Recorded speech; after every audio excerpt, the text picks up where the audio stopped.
Meus irmãos, a paz do Senhor, que bom chegar dentro da sua casa, participando deste culto em adoração a Deus. E é muito bom ter o prazer de estar aqui com vocês esta noite, para transmitir uma palavra do coração de Deus para o seu coração.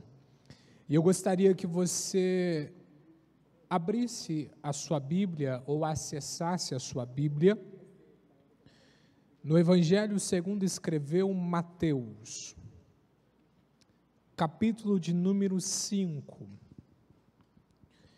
E nós vamos ler alguns versículos da palavra do Senhor. Mateus, capítulo de número 5. A partir do versículo 1, que diz assim: Vendo Jesus as multidões, subiu ao monte e assentou-se, e aproximando-se dele, os seus discípulos, ele começou a ensiná-los, dizendo: Bem-aventurados pobres de espírito, porque deles é o reino dos céus. Bem-aventurados que choram, porque eles serão consolados. Bem-aventurados mansos, porque eles herdarão a terra. Bem-aventurados que têm fome e sede de justiça, porque eles serão fartos. Bem-aventurados misericordiosos, porque eles alcançarão misericórdia. Bem-aventurados puros de coração, porque eles verão a Deus. Bem-aventurados pacificadores, porque eles serão chamados filhos de Deus. Bem-aventurados que sofrem perseguição por causa da justiça, porque deles é o reino de Deus. Bem-aventurados sois vós, quando vos injuriarem e perseguirem, mentindo, disserem todo mal contra vós, por minha causa. Eu gostaria de, nesta noite, refletir um pouco a respeito deste texto que nós lemos. Quando eu fui formalizado do convite para estar aqui esta noite, eu busquei em Deus uma palavra para este tempo. E eu me lembrei de algo que é recorrente na nossa vida, no nosso cotidiano. E hoje, na situação atual que nós estamos passando, é ainda mais evidente essa situação. Principalmente você que tem contato direto com pessoas. Quando eu falo contato direto com pessoas, estou falando através de uma ligação, através de uma mensagem de WhatsApp. E uma pergunta que eu sempre recebo nas ligações dos meus clientes é: você está bem? Eu acredito que você que está nos assistindo agora já tenha recebido esta pergunta diversas vezes. E se tornou tão comum essa pergunta, porque você está bem? Estou bem. Eu sei que a preocupação da pessoa do outro lado da linha, no momento atual que nós estamos vivendo, é querer saber: Israel, você está bem de saúde? Você está bem fisicamente? Está se cuidando? E essa é uma pergunta que eu comecei a meditar nesta pergunta essa semana. Porque existe uma mensagem por trás dessa pergunta que traz lições primordiais para a vida do ser humano. Perceba que a pergunta "você está bem?", a hoje, no momento atual, refere-se ao fato de você estar bem de saúde. Mas nesta noite eu gostaria de refletir com você que me assiste sobre esta pergunta, só que numa visão mais aprofundada, mais estritamente aprofundada nesse tema. Porque quando você percebe a pergunta "você está bem?", eu estou perguntando para você, não é se você está apenas bem de saúde. Eu não estou perguntando para você se você está bem de dinheiro. Eu não estou perguntando para você se você está bem porque você tem um carro bom, você tem um emprego bom, tua família está bem, teu relacionamento está bem. Até porque a gente criou uma ideia na nossa mente de que o conceito de felicidade que está ligado a esta pergunta, ele está intrinsecamente correlacionado ao fato de você ter estas coisas que ora acabo de citá-las: ter saúde, ter dinheiro, ter uma boa família, ter um bom carro, ter um bom emprego, ter um bom salário. Mas eu percebo que o conceito de felicidade, conforme foi preconizado aqui no Ocidente, ele não se encontra conceituado dentro da Bíblia. As definições de felicidades da Bíblia são totalmente diferentes do conceito de felicidade moderno que nós vivemos. Se nós olhássemos para o conceito de felicidade do mundo moderno hoje, e pegássemos esse conceito de felicidade e trouxesse e aplicasse na vida dos homens de Deus, nós perceberíamos que os homens de Deus eram pessoas infelizes. Quer ver um exemplo? Na verdade, eu citarei alguns exemplos. Perceba, Adão, o primeiro homem, formado pelo próprio Deus, a imagem e semelhança de Deus, foi expulso do jardim do Éden. Sendo expulso do jardim do Éden, teve que trabalhar, teve que garear recursos para dentro da sua família. Dentro da sua família existia uma guerra entre seus dois filhos, guerra essa que terminou na morte de um dos seus filhos.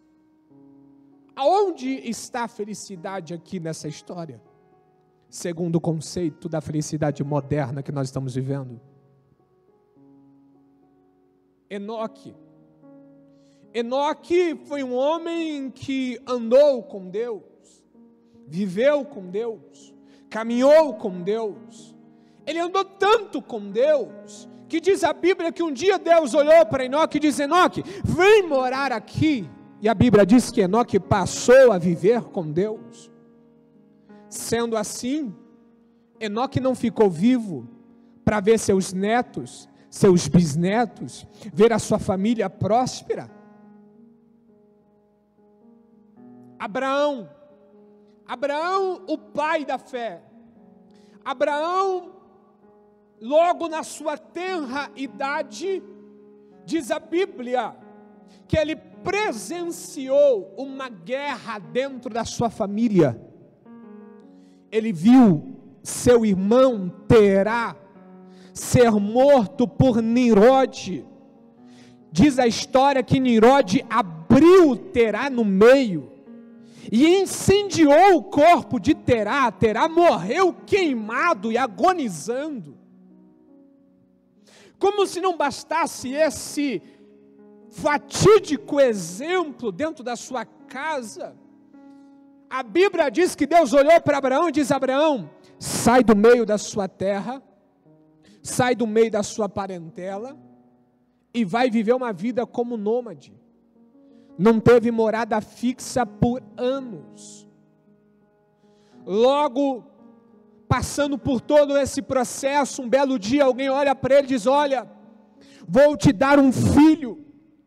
Sara, numa idade já avançada, tem um filho. Quando ela está desfrutando do filho, Deus chega para Abraão e diz: Abraão, oferece para mim o teu único filho. E a Bíblia diz que Abraão leva Isaque para o monte do sacrifício, e ele vai sacrificar Isaque de verdade. Pergunta você, aonde está a felicidade aí nesse conceito? E o que não falar de Isaque? Pensa você, a Isaque lá deitado no monte do sacrifício, vendo seu pai com um cutelo na mão, perguntando o que vai acontecer, cadê o cordeiro? O próprio pai falou: fica tranquilo, Deus vai providenciar o cordeiro. E Isaque lá olhando diz: tá, mas vai providenciar, mas por que você está me amarrando? Por que você está pegando o cutelo nas suas mãos? Segundo a psicologia e a psicanálise, a imagem de Abraão com o cutelo na mão jamais saiu da mente de Isaque. Pergunto a você, aonde é que está a felicidade aqui? Jacó sai da casa do seu pai e da sua mãe, vai para a casa de Labão, chega na casa de Labão, apaixona-se por uma moça, e ele falou: eu vou casar com essa moça. Chamou Labão e disse: Labão, é sua filha? Certo. O que eu preciso fazer para casar com ela? Trabalha 7 anos e você tem a mão dela. A história diz que Jacó trabalhou 7 anos pela mulher amada. Na noite do casamento, achando que dormiria com a mulher amada, foi enganada pelo sogro. Se não bastasse isso, alguns anos depois, Jacó sai da casa de Labão, ele, Leia, sua esposa, Raquel, as servas, e diz a história que ele vai administrar uma crise familiar. Fizeram de Jacó um instrumento de disputa. Quem é que tinha mais filho na vida de Jacó? Pergunto a você, aonde está a felicidade aqui na história de Jacó? Vamos avançar um pouco. Moisés estava lá no deserto, com a sua família, com a sua esposa, com seus filhos, em paz, tranquilo. Já tinha até esquecido a história anterior da sua vida. Mas a Bíblia diz que Deus vai lá e chama Moisés, diz: Moisés, chega de paz, chega de tranquilidade, chega de sossego, vai e liberta o meu povo da escravidão. E Moisés foi, libertou um povo, tirou o povo do Egito. Mal sabia ele que era um povo rebelde, um povo que não dava crédito à sua voz, um povo obstinado de coração.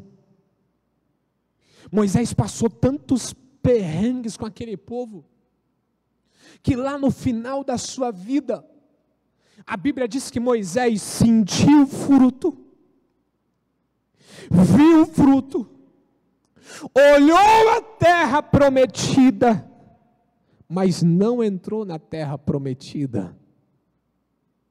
Pergunto para você, onde é que está a felicidade aqui na história de Moisés? Vamos um pouco mais adiante. Davi. A gente romantiza a história de Davi, porque Davi cuidava das ovelhas, porque Davi cuidava do seu rebanho, porque Davi derrotou o gigante Golias. Mal sabe nós, que Davi desde criança foi rejeitado pela sua família, não dormia nem dentro de casa, provavelmente tinha um quartinho fora da casa, não tinha assento na mesa para comer com seu pai e com seus irmãos nem tinham Davi como irmão, Davi era rejeitado, Davi foi lá ajudar Saul, através do dedilhar de sua harpa, o espírito mau retirava-se da vida de Saul, o homem que ele tanto ajudou, agora vai perseguir Davi, por todas as terras. Diz a Bíblia que Davi vai se ajuntar com um bando de homens, endividados, amargurados, descontentes da vida. Pergunto a você, aonde é que está a felicidade aqui na vida de Davi? Vamos um pouco mais adiante. Jeremias, o profeta chorão. Diz a Bíblia que Deus olhou para Jeremias e disse: Jeremias, vai lá e profetiza a palavra para o rei. Jeremias foi, endereçou a palavra para o rei, profetizou a palavra para o rei. A Bíblia diz que o rei olhou para Jeremias, levantou-se do seu trono, foi até Jeremias, esbofeteou Jeremias no rosto, mandou trancar Jeremias numa cisterna. A Bíblia diz que Jeremias estava atolado de lama até o pescoço, e Jeremias estava lá no meio de uma cisterna, porque obedeceu a voz de Deus e profetizou contra o rei. É por isso que no capítulo 20 de Jeremias, no versículo 7, Jeremias exclama a Deus e diz: Senhor, tu me enganastes, fui enganado por ti. Aonde é que está a felicidade aqui? Quer falar de Isaías, o profeta messiânico?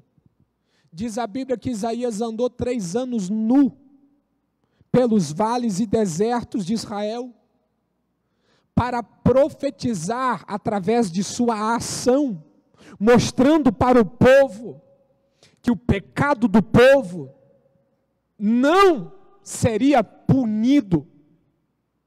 Ele estava levando sobre ele toda aquela punição. Ele estava olhando para o povo dizendo: olha, se vocês continuarem nessa mesma história, a mão de Deus vai pesar. Mas eu estou aqui pagando o preço, andando seminu. O que aconteceu? A Bíblia diz que ele foi morto, cerrado ao meio, pelo próprio povo que ele tentou alertar. Aonde é que está a felicidade aqui na vida de Isaías? Que falar então de Oséias, profeta Oséias. A Bíblia diz que Deus chegou para Oséias e diz: Oséias, é o seguinte, vai lá no prostíbulo da cidade, casa com a Gomer. Gomer é uma prostituta da cidade. Ame ela. Cuide dela. Ela vai ir todas as noites para o prostíbulo. Vai voltar de manhã. E você tem o dever de amá-la. Mas por que, Senhor? Porque agora você é meu instrumento.